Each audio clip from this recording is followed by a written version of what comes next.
So you can't have it both ways, Deputy. Sorry. The entire intervention in housing at the moment, this is repeated now happening at County Corla, repeated heckling and interventions by Sinn Féin every time I speak on leaders' questions, and that sort of intimidatory tactics and attempts to disrupt must be stopped. Well, I'm just making a point, and I'm not going to take it, and without making the point, please, because Deputy O'Brien seems to either aspiring to be the leader of Sinn Féin or what, I don't know, but he's constantly interrupting on these matters. But could I say that we do, in terms of other initiatives that we will be taking, and we outlined those yesterday in the aftermath of the Cabinet Subcommittee on Housing, which is Taoiseach, I can only surmise that you wish to deflect and comment on Sinn Féin's policies, because you know you've been caught out, like you've been found out, right? You spoofed during the election campaign.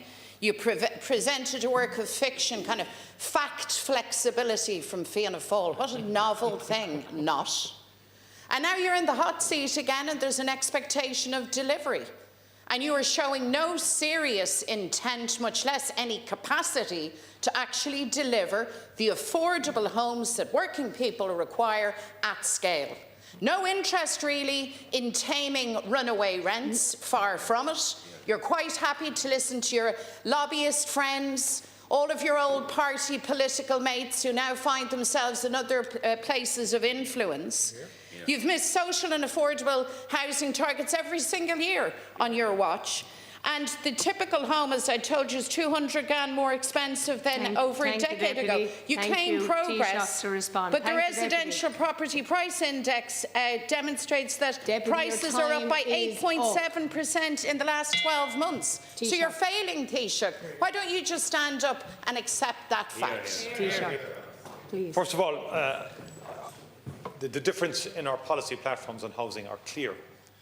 And I think you would do away with supports for first-time buyers. We're going to double down and continue our supports for first-time buyers in particular.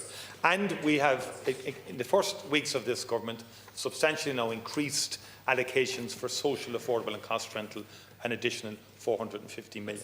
And now the big issue facing the country is outturn. We're at the beginning of this year.